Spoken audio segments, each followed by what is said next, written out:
चिराग पासवान जी और पशुपति कुमार पारस का जो गला में गला मिलते हुए अब देखे हैं, वो एक रिश्ता अलग है, राजनीति का रिश्ता अलग है।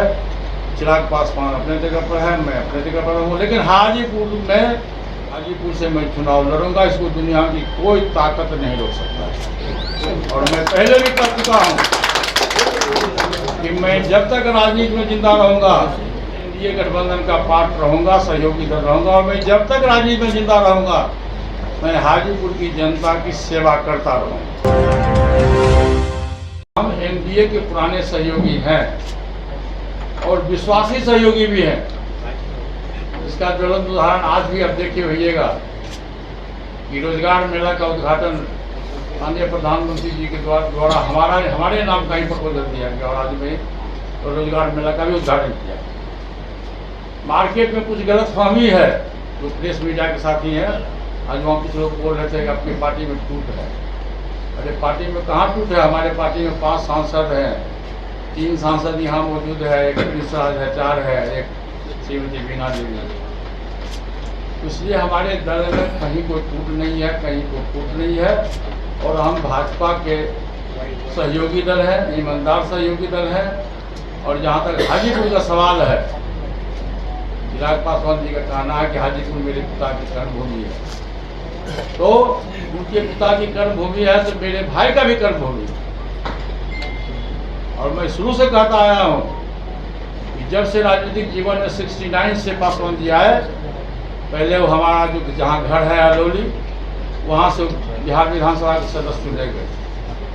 और जब 77 में वो हाजीपुर से सांसद बने, मैं उस समय टीचर था, मैं सरकारी नौकरी में था।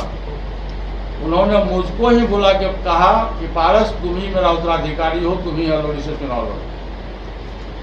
और मैं अलौली से चुनाव लड़ा भाई साहब, और 7 बार अलौली विधानसभा से मैं विधायक बना।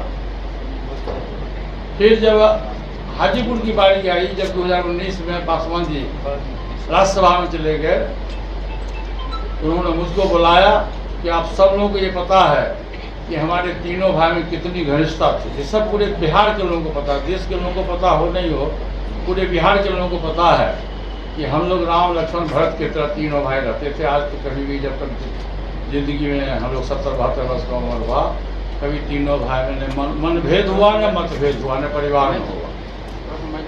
फिर उन्होंने मुझको बुलाया कि पारस, हमारे पीठ पर हाथ देखो, तुम मेरा छोटा भाई हो और तुम हमारी बात को मानते हो, तुम हाजीपुर से चुनाव लड़ो।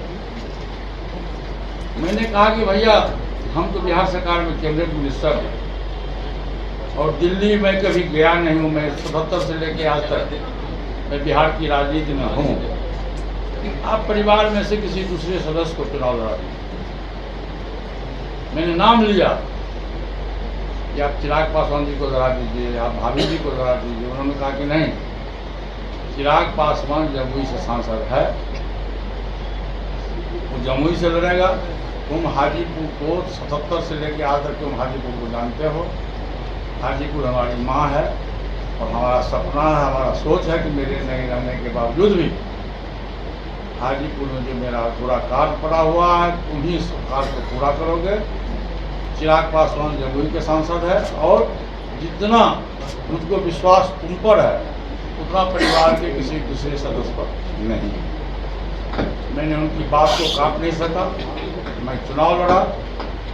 और जिस दिन नामांकन हुआ, उस दिन मैंने आप हाजीपुर के बहुत से हमारे कार्यकर्ता लोग हैं यहाँ, मैंने अपने भाषण में कहा था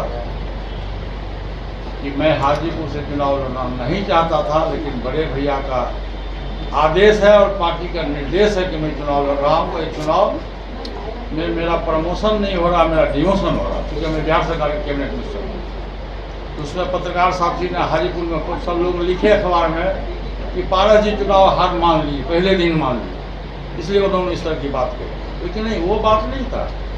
बात है राजनीतिक और रसूल की बात है। पासवान जी को जितना विश्वास मुझ पर था, मैं समझता हूं कि परिवार में किसी दूसरे व्यक्ति को उनको विश्वास नहीं था, इसलिए उन्होंने मुझको अपना उत्तराधिकारी चुना। इसलिए भाई साहब, मैं आप तमाम लोगों को ये आगाह करना चाहता हूं कि कि चिराग पासवान जी और बसुमती कुमार पारस का जो गला में गला मिलते हुए अब देखे हैं, वो एक रिश्ता अलग है, राजनीति का रिश्ता अलग है। चिराग पासवान अपने जगह पर है, मैं अपने जगह पर हूँ, लेकिन हाजीपुर से मैं चुनाव लड़ूंगा, इसको दुनिया की कोई ताकत नहीं रोक सकता।